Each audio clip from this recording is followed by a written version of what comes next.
Gracias, Señor, en esta tarde por este privilegio que nos das de poder reunirnos, de adorar y glorificar tu nombre, Señor. Pedimos que tú nos ministres y nos hables en esta tarde, Señor, a través de tu preciosa y bendita palabra, Señor.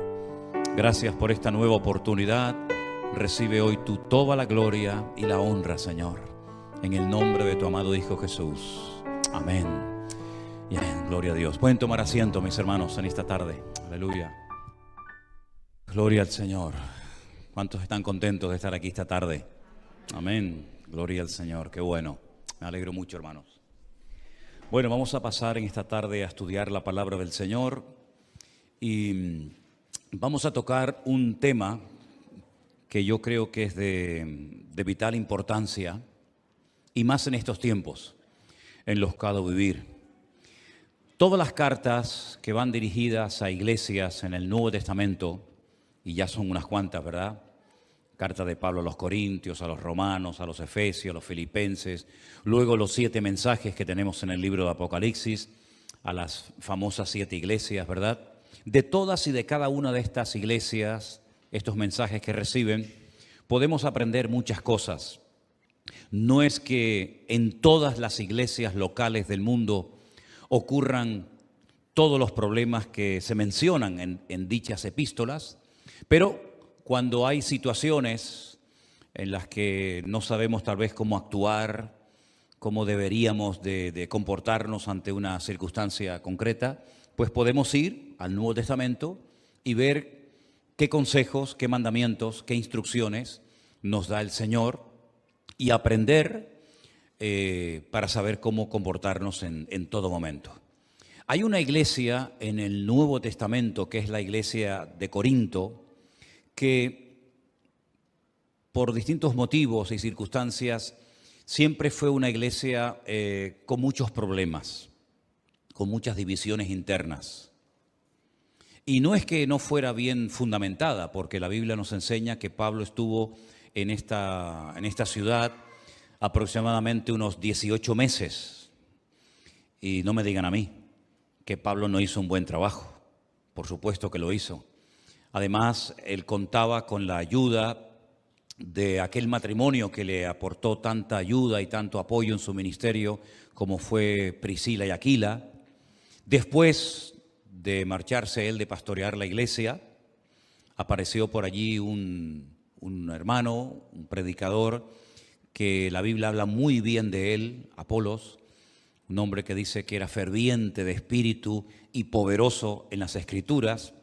Es decir, que el problema de la iglesia de Corinto no era que tuvieron un pésimo o un mal liderazgo o habían recibido una mala enseñanza, en absoluto, más bien todo lo contrario. La iglesia de Corinto, los hermanos que se congregaban en esa congregación, habían venido de la idolatría, del paganismo. La inmensa mayoría de los miembros de la iglesia no eran de origen judío. Por lo tanto, antes habían sido idólatras. Había hermanas en la congregación que antes de convertirse habían ejercido lo que se llamaba la prostitución sagrada. De ahí que Pablo a esa iglesia le diga a las mujeres que se pongan un velo, que se cubran la cabeza, porque la señal de que una mujer en Corinto en algunos templos estaba o había practicado la prostitución es que se rapaban el pelo.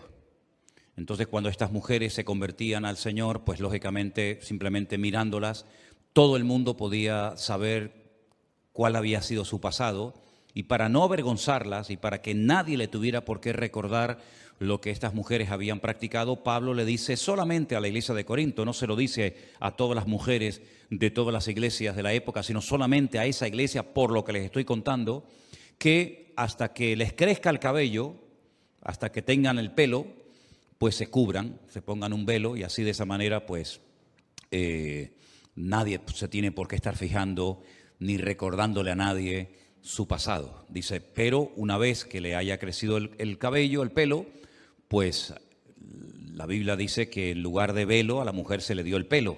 Por lo tanto, ya no tenían necesidad de de cubrirse. Todo lo que salga de ese contexto, pues no tiene ningún sentido, ¿no? Y menos hoy en día. Pero aparte de este tema, había muchos problemas en la iglesia local de Corinto. La Santa Cena, lo que se conoce en aquel tiempo como una especie de ágape, una especie de fiesta, de celebración, pues también había problemas porque no era como nosotros hoy en día, que le repartimos a cada uno su copita y su trozo de pan, sino que se hacían unos banquetes, se hacían unas fiestas, unas celebraciones tremendas en las iglesias, y había gente pudiente, gente con dinero, con recursos, que llevaba mucha comida, mucha bebida a los lugares donde se reunían, y otros hermanos menos pudientes, pues no llevaban prácticamente casi nada. Incluso llegaron, en algunas ocasiones, algunas personas, miembros de la iglesia de Corinto, a embriagarse, a emborracharse dentro de los cultos, dentro de la iglesia. Y otros tantos problemas. Seguramente Pablo le escribió a la iglesia de Corinto más de una carta. Nosotros solamente tenemos 2 en el Nuevo Testamento. La conocemos como Primera de Corintios y Segunda de Corintios. Pero él hace referencia a otras cartas que no las tenemos en el Nuevo Testamento. Pero las 2 cartas que tenemos nos van a dar mucha información sobre el estado espiritual de dicha congregación. Quiero invitarles, por favor, si han traído su Biblia en esta tarde, que vayan abriendo en Primera de Corintios el capítulo 3. Por favor, Primera de Corintios capítulo 3. Vamos a analizar algunas características de esta iglesia, y mientras estoy exponiendo el tema de esta tarde, que lo hemos titulado Cristianos Carnales, usted pregúntese a sí mismo si usted cumple con estas características o no. Espero que no. Voy a comenzar a leer a partir del versículo 1. Primera de Corintios capítulo 3, a partir del versículo 1 en adelante. La palabra del Señor dice así: de manera que yo, hermanos, no pude hablaros como a espirituales, sino como a carnales, como a niños en Cristo. Os di a beber leche y no vianda, porque aún no erais capaces, ni sois capaces todavía. Porque aún sois carnales, pues habiendo entre vosotros celos, contiendas y disensiones, ¿no sois carnales y andáis como hombres? Porque diciendo el uno, yo ciertamente soy de Pablo, y el otro, yo soy de Apolos, ¿no sois carnales? ¿Qué pues es Pablo y qué es Apolos? Servidores por medio de los cuales habéis creído, y eso según lo que a cada uno concedió el Señor. Versículo 6, yo planté, Apolos regó, pero el crecimiento lo ha dado Dios. Así que ni el que planta es algo, ni el que riega, sino Dios que da el crecimiento. Y el que planta y el que riega son una misma cosa, aunque cada uno recibirá su recompensa conforme a su labor. Porque nosotros somos colaboradores de Dios y vosotros sois labranza de Dios, edificio de Dios. Conforme a la gracia de Dios que me ha sido dada, yo como perito arquitecto puse el fundamento y otro edifica encima, pero cada uno mire cómo sobreedifica. Porque nadie puede poner otro fundamento que el que está puesto, el cual es Jesucristo. ¿Cuántos dicen amén? Gloria a Dios. Pablo, lógicamente, cuando le escribe esta carta a la iglesia, no está en la iglesia. Si no, no tendría ningún sentido escribirle una carta a una iglesia estando él presente. Pablo ya está en otra población. Pablo tenía la costumbre de establecer iglesias, nombrar pastores y ir recorriendo diferentes zonas, diferentes lugares, pues para seguir estableciendo iglesias y extendiendo la palabra del Señor. Le llega un informe a Pablo procedente de una familia donde le informan, donde le dicen que en la iglesia de Corinto han surgido una serie de divisiones internas, que la iglesia no anda bien, hablando claramente. Entonces Pablo les escribe una carta que podría ser la segunda que les escribe, y la segunda sería la tercera, ¿verdad? Y una de las cosas que el apóstol Pablo destaca en este mensaje del capítulo 3 es que él está hablando a creyentes. En el versículo 1, cuando dice, de manera que yo, hermanos, esa expresión, esa palabra hermanos, Pablo la utiliza única y exclusivamente para hablarle a creyentes. No es una palabra que Pablo utiliza para dirigirse a todo el mundo. No, cuando él habla de hermanos, habla de gente convertida. Habla de miembros de la iglesia de Cristo. No habla a la gente de la calle que no conocen el evangelio ni han tenido un encuentro personal con Cristo.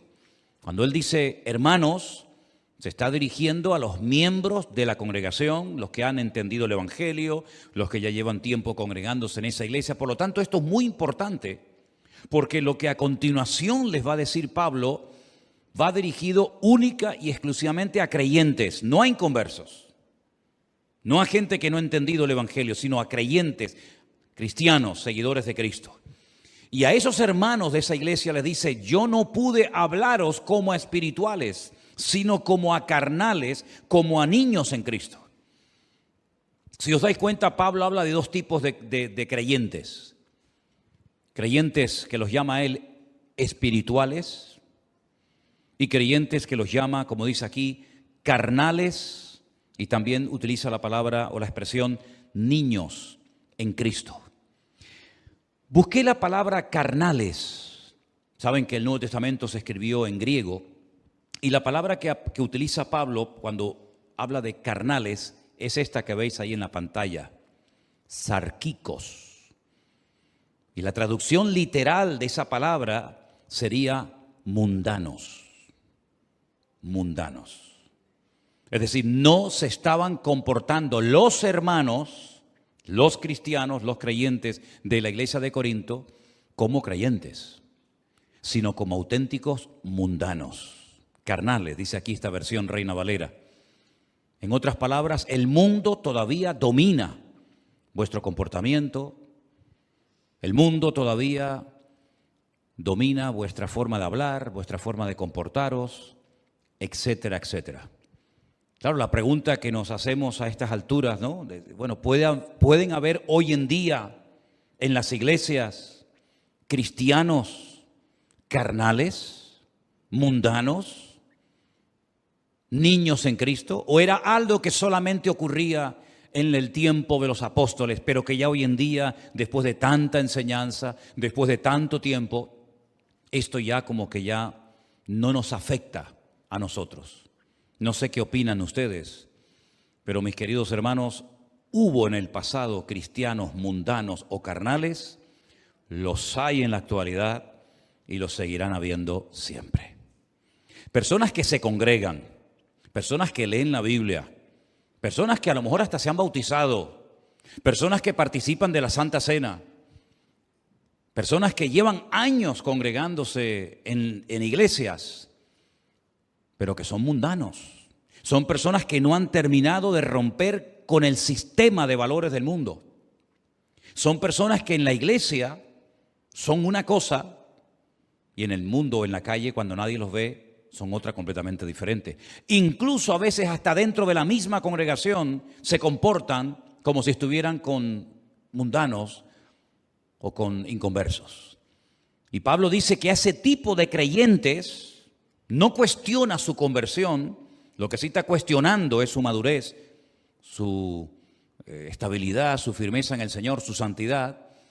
Dice que no, a ese tipo de personas no se le puede hablar en términos espirituales. Fijaros cómo una persona por su falta de madurez o de desarrollo en el Señor puede verse limitado a la hora de recibir enseñanza profunda en el Señor.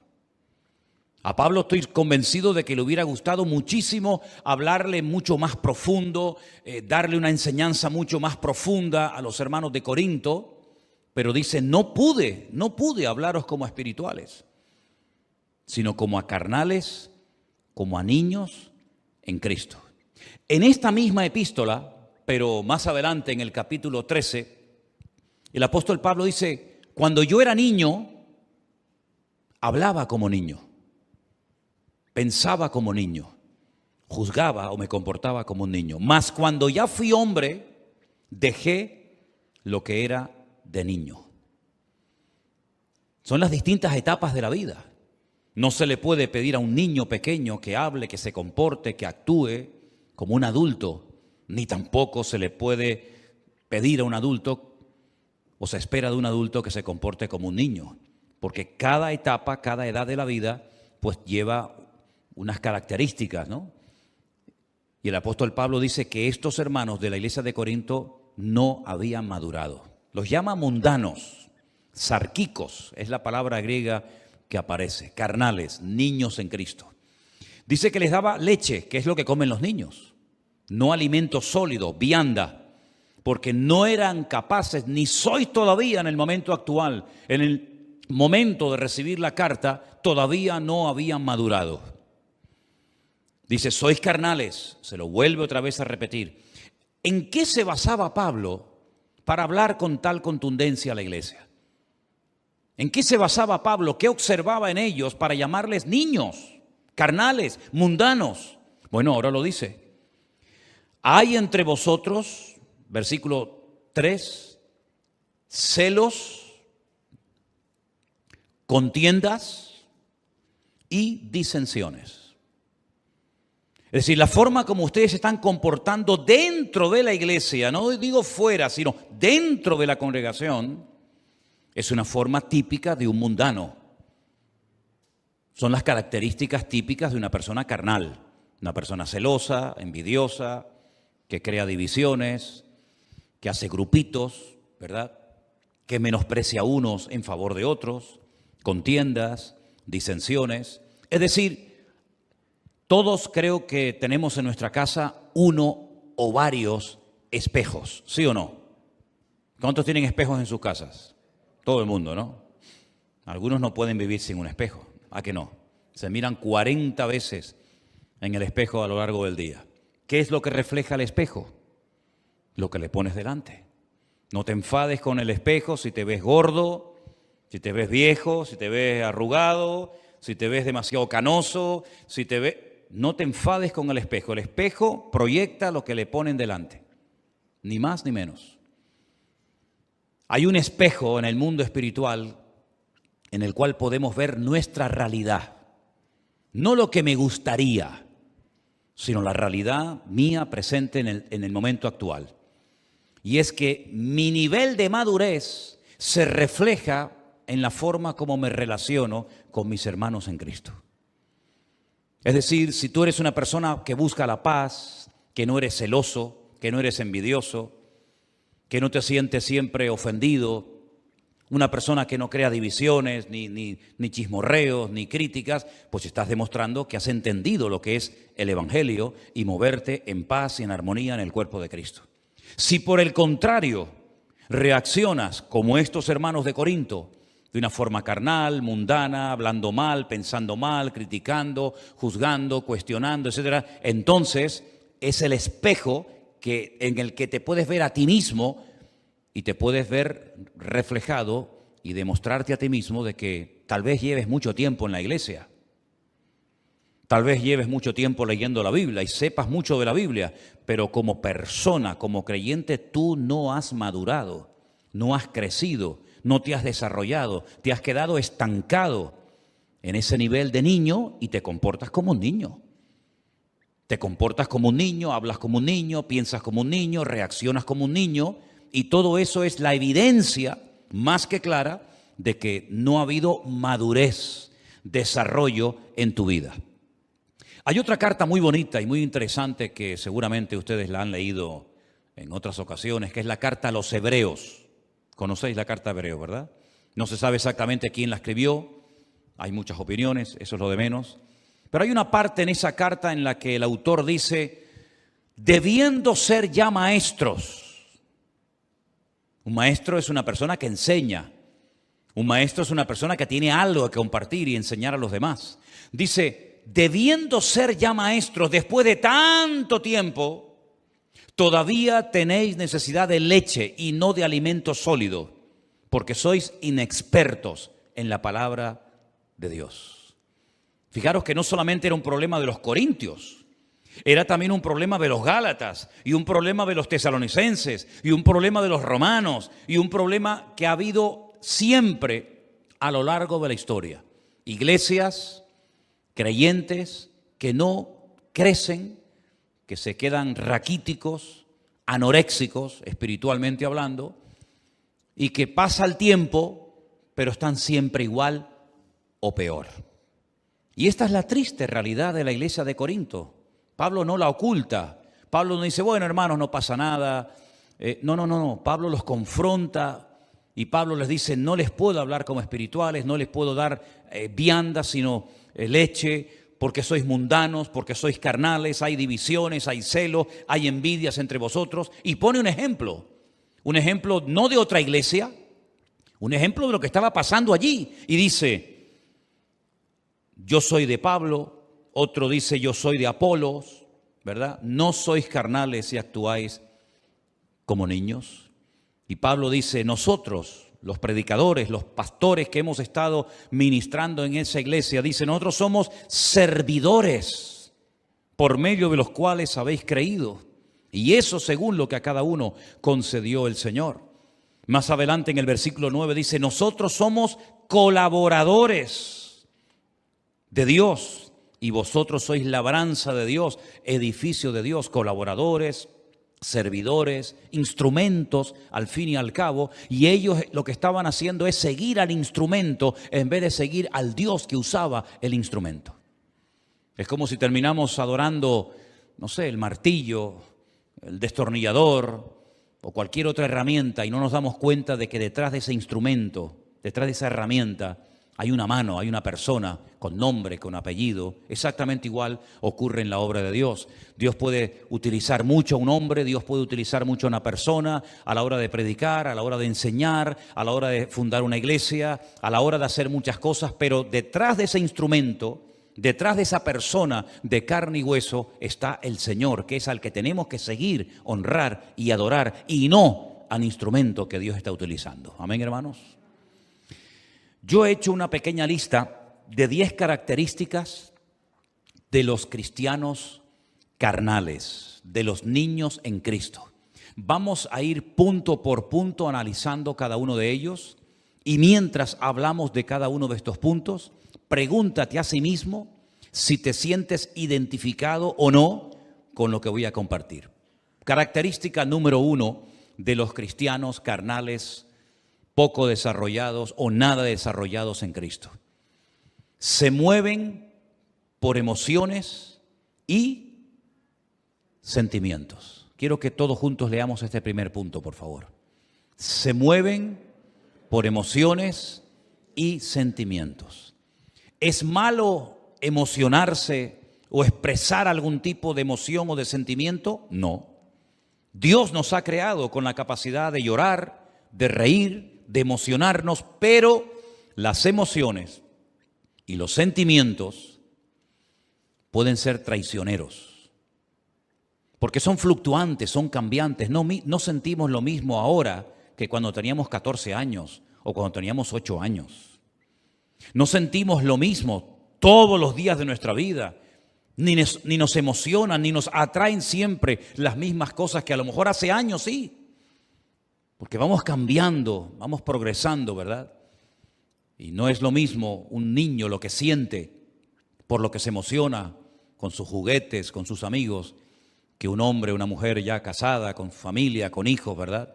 Los sentimientos son fluctuantes, son cambiantes. Y el creyente no puede ser fluctuante. Ahora creo muchísimo, mañana no creo nada. Ahora leo muchísimo la palabra de Dios, mañana no quiero saber nada de la Biblia. Ahora voy a la iglesia y amo al Señor y quiero servir al Señor. Dentro de 15 o 20 días ya no me quiero congregar más porque no me hablaron, no me saludaron, no me llamaron, no sé qué, no sé cuánto. Eso es el peligro de dejarse llevar o guiar o pastorear por sentimientos y por emociones. Y este tipo de creyentes poco maduros, poco estables, poco o nada firmes en el Señor, son gente emocional. Gente que los ves un día y se quieren comer el mundo. Y al poco tiempo ves que el mundo se lo comió a él. Son gente emocional, gente fluctuante, son personas manipulables, son personas que no tienen estabilidad en el Señor. Y hoy en día, si algo necesitamos los cristianos, es estar bien firmes y estables y constantes en las cosas del Señor. Amén, hermanos. Porque el mundo cambia tan rápido. La vida que estamos llevando hoy en día, hace poco tiempo atrás, era completamente diferente. Y la vida cambia continuamente, pero el Señor permanece para siempre, porque Él es el mismo ayer, hoy y para siempre. ¿Cuántos dicen amén? Segunda característica de los niños en Cristo, de los cristianos carnales, no aceptan un no por respuesta, ni de Dios ni del hombre. Siempre quieren salirse con la suya, como los niños, ¿verdad? Como le digas al niño, no hay más caramelos. Tercera Guerra Mundial. Se te tira al suelo. Bueno, los nuestros no, porque son santos, ¿no?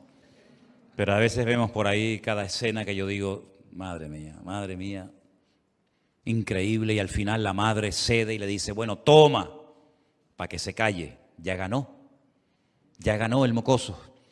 Cuando tenga unos cuantos años más, te va a pasar factura el no haberte sabido posicionar y mantener el no. No dice la Biblia, sea vuestro no, no, y vuestro sí, sí, pues por algo lo dirá la Biblia, ¿verdad? No aceptan un no por respuesta, siempre se quieren salir con la suya. Dicen, no, eso no se puede hacer, hermano. Ya se enfadan, ya se ponen con la cara larga, ya les cambia el semblante, como a Caín, ¿se acuerdan? Dice que a Caín le cambió el semblante porque no aceptan un no. Ni de parte del pastor, ni de parte del padre, ni de parte de la madre, ni de parte de Dios, ni de parte de nadie. Porque son caprichosos, consentidos. ¿Y qué dice el libro de Proverbios? Que el niño consentido avergonzará a su padre y a su madre. Y el cristiano carnal es una persona que siempre se quiere salir con la suya. Yo quiero esto, yo quiero esto, yo quiero esto. Y si no me lo dan, pues me voy a otra iglesia donde sí me lo van a dar. Nada más entrar sin conocerme de nada. Tremendo, ¿no? Tercera característica, hacen las cosas para ser vistos, generalmente. No pueden pasar desapercibidos, no saben estar quietos, no saben estar ahí sentaditos. Siempre tienen que salir en todas las fotografías. El yo siempre está por delante. Yo no sé qué, yo no sé cuánto, el yo y el yo. ¿Y qué dijo el apóstol Pablo hablando del ego o del yo? Ya no vivo yo, mas vive Cristo en mí. El niño siempre quiere controlar la conversación, donde están los abuelos, donde está la tía, donde están los hermanos. El niño siempre quiere llamar la atención. Y el niño en Cristo exactamente igual. Cuarto lugar, el niño en Cristo, la persona inmadura en Dios, se ofende fácilmente. ¿Saben por qué? Porque espera recibir de la gente algo y cuando no lo recibe se ofende. ¿Cuántas veces yo les he enseñado y les he dicho, hermano, escúcheme bien, si usted no se quiere sentir ofendido, nunca, no espere nada de nadie. Como usted espere algo, lo que sea, de alguien y no se lo da, no lo recibe, se va a sentir mal.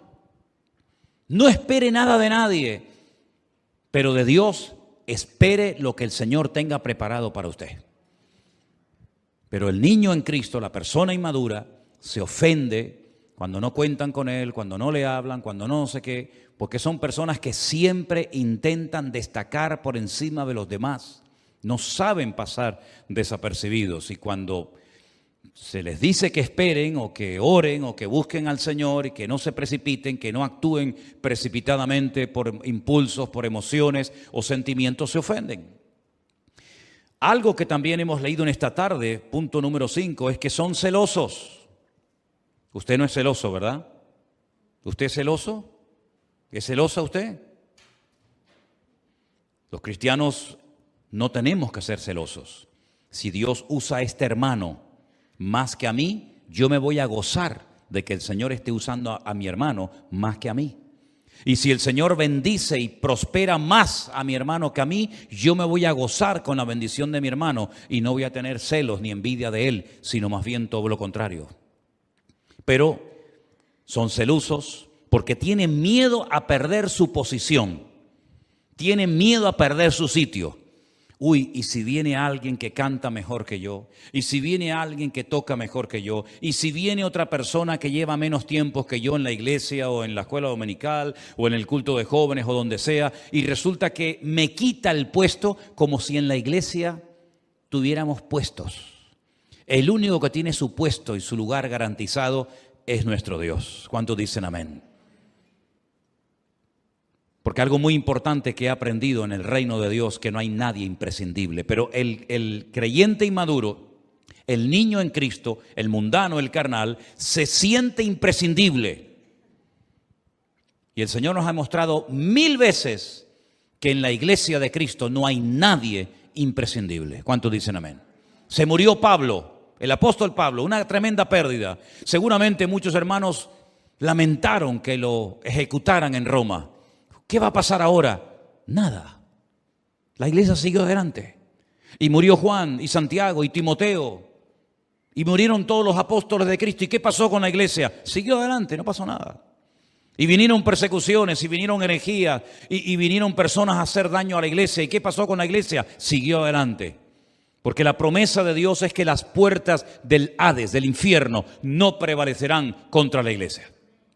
Si no estoy yo, estará otro, y si no está otro, está otro. No pasa nada, el Señor cuida de su iglesia. Y si no es presencialmente, es por internet. Y si no es por internet, no se preocupen ustedes, que el Señor es fiel y nunca nos va a abandonar. El único imprescindible en la casa de Dios, en la iglesia, es Él, el dueño, la cabeza de la iglesia. Ni tú ni yo somos imprescindibles. ¿Cuánta gente ha pasado por esta iglesia? ¿Cuánta gente ha pasado? Y la iglesia sigue avanzando, sigue adelante. Porque la iglesia no es del hombre. Una verdadera iglesia, quien la sustenta y quien la cuida es el dueño de la iglesia, que es el Señor Jesucristo. Y si no toca uno la batería, no te preocupes, mañana viene otro. Y si no, no pasa nada. Y si no hay pastor, vendrá otro. Y si no, siempre es así. El Señor nos ha demostrado que al único que tenemos que anhelar que esté siempre es a Él y a su presencia.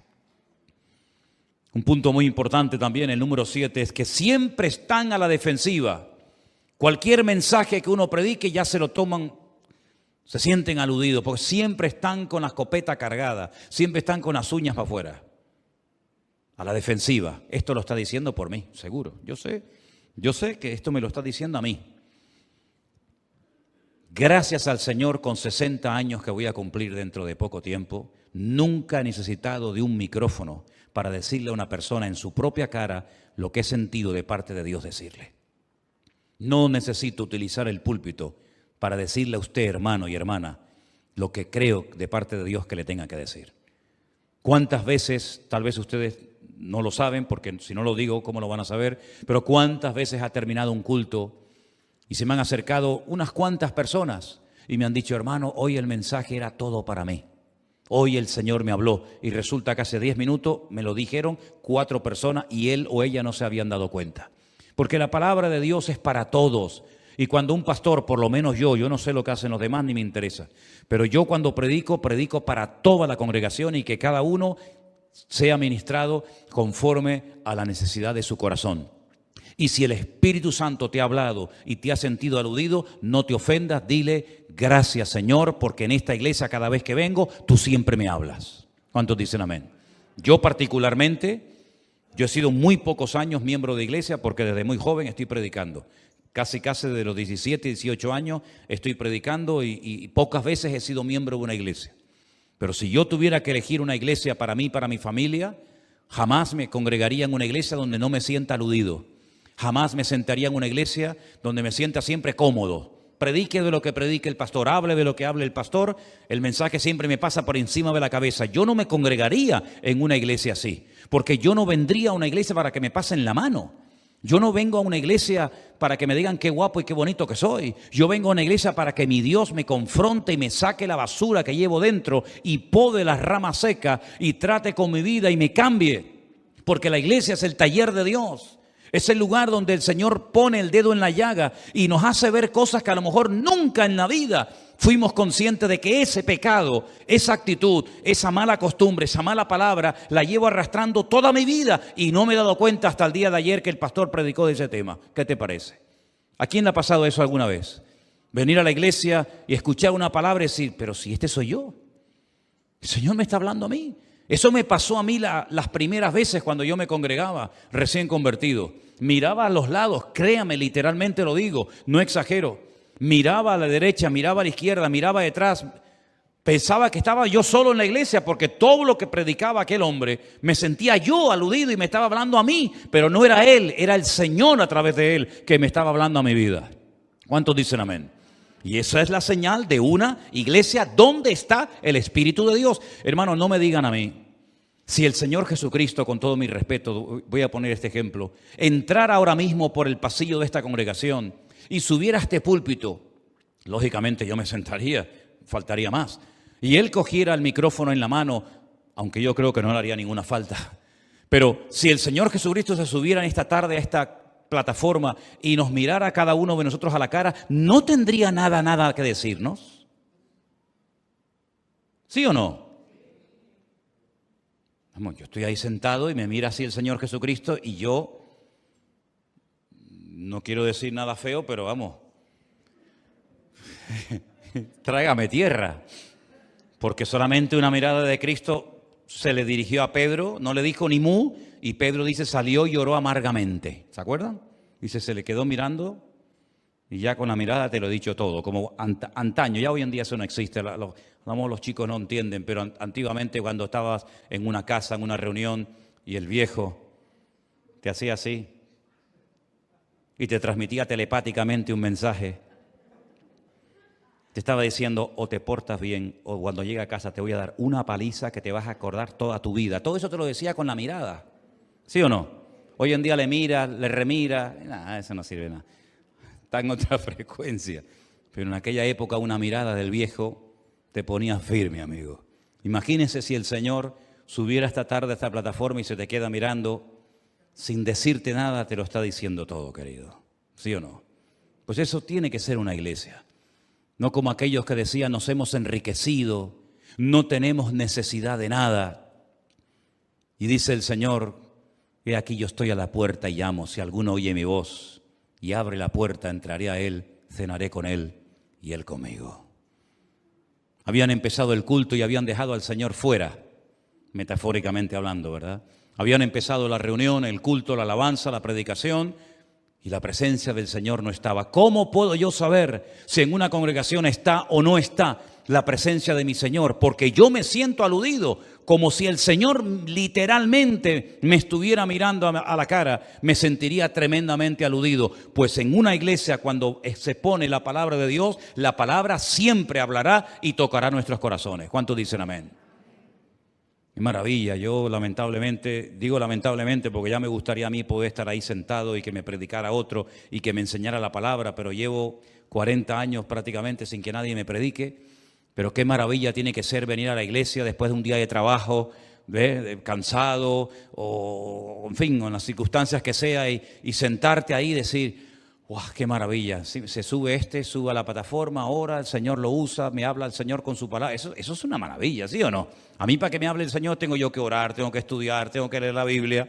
Ustedes vienen a la iglesia sin Biblia, pantalón corto, pantalón largo, con camisa larga, camisa corta, como sea, me siento ahí y Dios me habla. Eso es una bendición tremenda. ¿Lo valoran ustedes, sí o no? Es un privilegio maravilloso. No están dispuestos a cambiar. Uy, este punto para escribirlo lo pensé 30 veces.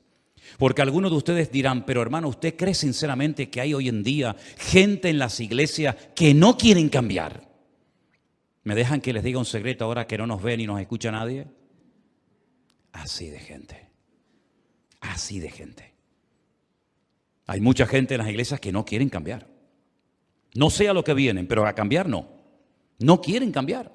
¿Y saben lo que me costó años aprender? Lo aprendí, Pero ¿saben lo que me costó años tener que decir? Señor, es verdad, tienes razón, que hay gente que no quieren cambiar, aunque se congreguen en esta o en cualquier otra congregación. Hay gente que no quieren cambiar, te dice, yo he sido así toda mi vida, hermano. En mi familia éramos así. Y es como un estigma, ¿no? Es como decir, yo soy así y no puedo comportarme de otra manera. ¿Se acuerdan ustedes cuando un día unos discípulos del Señor Jesucristo se le acercaron al maestro y le dijeron, Señor, tenemos que contarte una cosa, como si él no lo supiera? Hemos visto por ahí a uno que echa fuera demonios en tu nombre, pero no es de los nuestros, no es de nuestro grupo de discípulos. Van por ahí echando fuera demonios en tu nombre. ¿Quieres que oremos para que caiga fuego del cielo y los destruya? ¿Pero qué estás diciendo? ¿Estás loco? Y el Señor dijo, hijos del trueno, ¿qué estáis diciendo? ¿Sabes quién dijo ese comentario? ¿Sabes quién le hizo ese comentario, ese chisme al Señor? Uno de ellos era Juan. Sí, Juan, ese que dice, amaos los unos a los otros, porque el que no ama no ha conocido a Dios. Ese que está todo el día hablando del amor en sus cartas, ese un día le dijo al Señor, si quieres oro para que caiga fuego del cielo y los queme a todos. Qué cambio, de llamarlos hijos del trueno a ser el discípulo amado, el más cerca del corazón y la vida del Señor. Un cambio completamente radical en su vida. Pedro, aquel que dijo, yo no le conozco, no sigas insistiendo, yo no sé quién es ese hombre, yo no quiero saber nada de ese hombre. Al final terminó diciendo, Señor, te amo, Señor, te amo, Señor, te amo, tú lo sabes todo, Señor, y terminó dando su vida como mártir por Cristo. Todos hemos tenido malas experiencias, todos hemos tenido malas etapas, todos hemos sido dominados por la carne, por el orgullo, por la soberbia, por tantas cosas de la vida. Y el que no lo quiera admitir se engaña a sí mismo.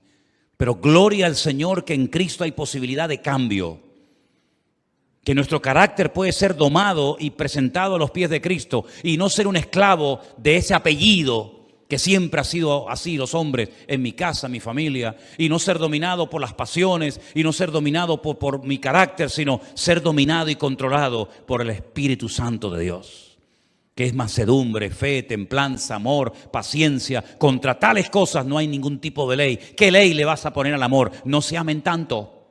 Prohibido amarse tanto.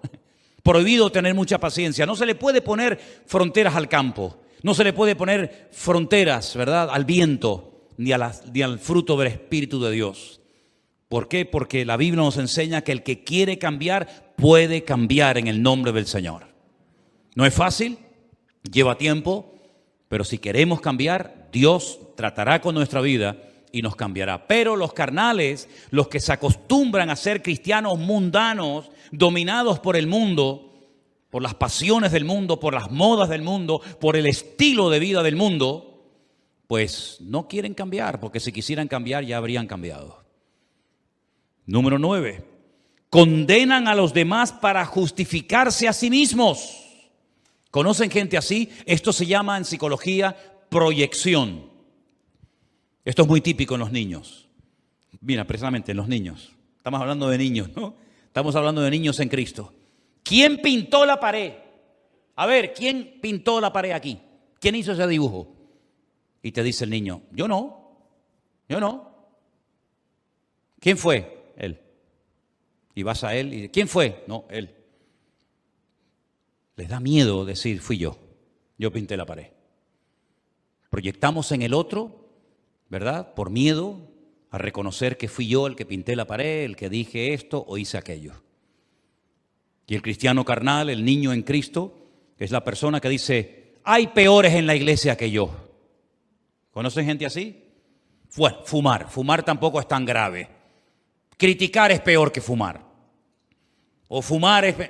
Digo fumar como puedo decir cualquier cosa. Parece que siempre el fumador es el peor pecador del mundo, ¿no? Y después está uno que critica y como no se ve. Pero hermanos, reconozcamos las cosas. Que no nos cueste reconocer, decir, sí, mira, yo lo hice, sí, perdona, fui yo, ¿qué quiere? Tengo este problema, estoy en un proceso de restauración del Señor, porque ¿quién en esta tarde no admite que estamos en proceso de restauración por el Señor? ¿No dice la Biblia en el libro de los Hechos que antes de que Él venga restaurará todas las cosas? Todos estamos en un proceso de restauración. Me acuerdo que hace años, cuando yo me convertí con los misioneros norteamericanos, traían de vez en cuando grupos de jóvenes. Claro, yo en aquellos tiempos era muy sarquicos. A ver, ponme sarquicos. ¿Qué era sarquicos? Mundano. Yo era muy sarquico, muy sarquico. Y claro, cuando venían aquellos grupos de americanos, las jóvenes que venían eran impresionantes. Impresionantes. Y claro, nosotros como éramos en aquella época muy sarquicos, queríamos ir a evangelizar siempre con las americanas que venían, ¿no? Aprendíamos 4 palabras en inglés para saber cómo comunicarnos. Pero ¿saben qué, mis queridos hermanos? En aquellos tiempos se nos decía, ustedes no pueden salir a evangelizar con las chicas que vienen de Estados Unidos. Y nos daba una rabia. No entendíamos por qué los pastores eran tan cerrados y nos prohibían a nosotros salir a evangelizar. ¿Evangelizar o evangeligar? Es una cosa completamente diferente, ¿no? Miren, hermanos, Dios quiere cambiarnos a todos y a cada uno de nosotros. Y aquellos jóvenes traían como una especie de placa que de vez en cuando te hacían así, te la enseñaban. ¿Y saben lo que decía en aquella placa? Me quedó el recuerdo. Ten paciencia conmigo, estoy en proceso de restauración por el Señor. Y es que es verdad, hermanos.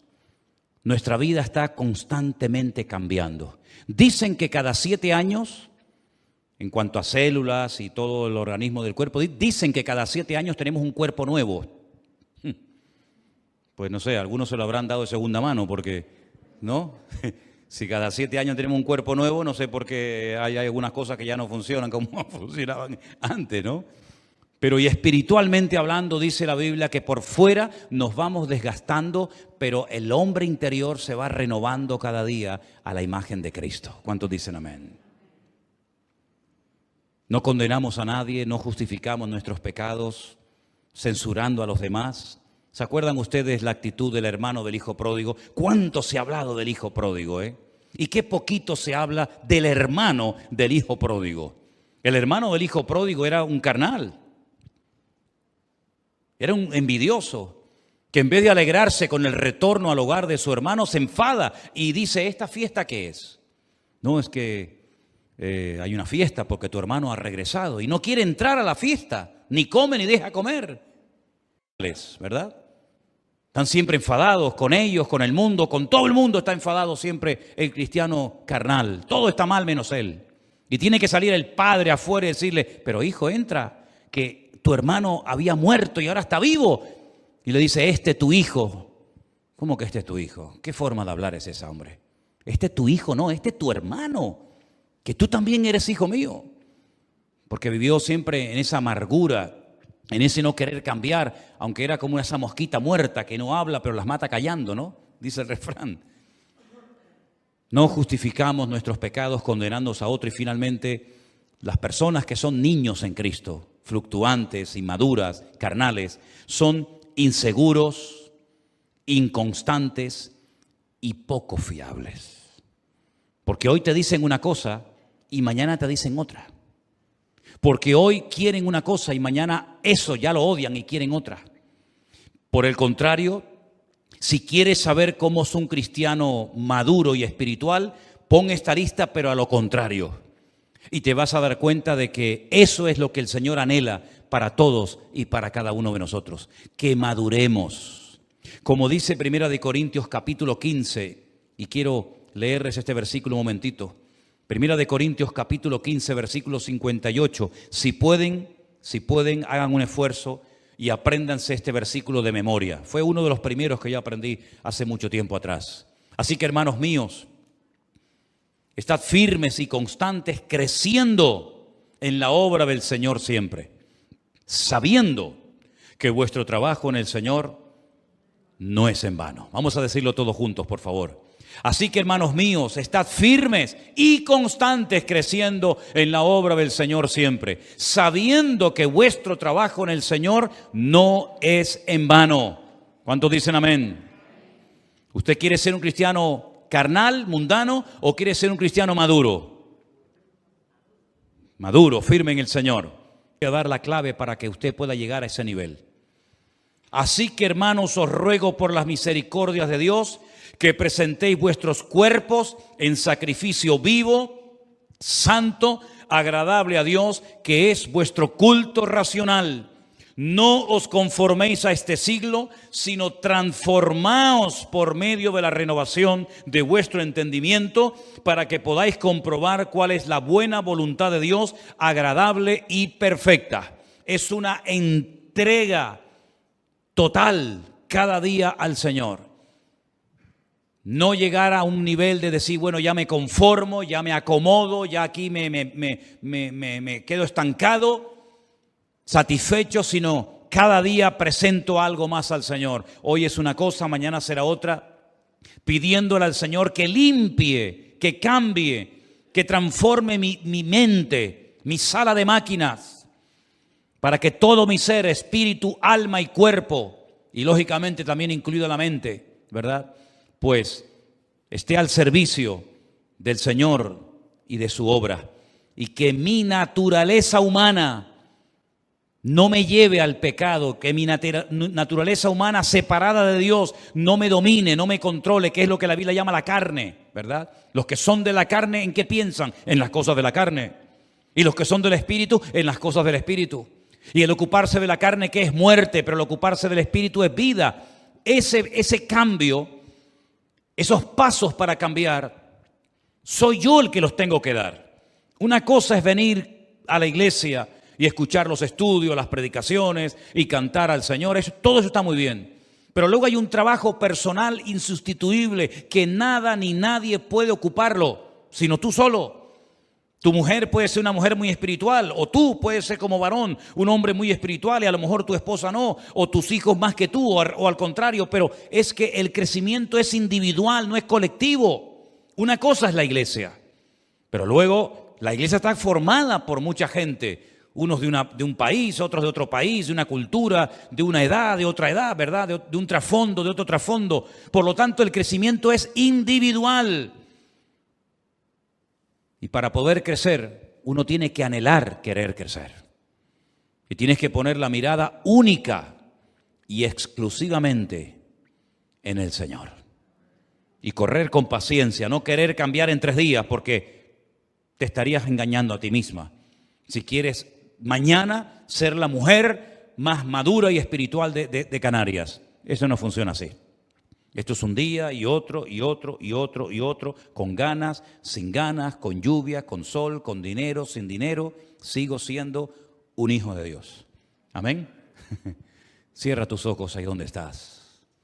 Y vamos a pedirle al Señor que nunca, jamás nos comportemos como niños en Cristo, inmaduros, como carnales, sino que siempre el amar a Dios, obedecer al Señor y cumplir con su palabra sea la prioridad máxima en nuestra vida.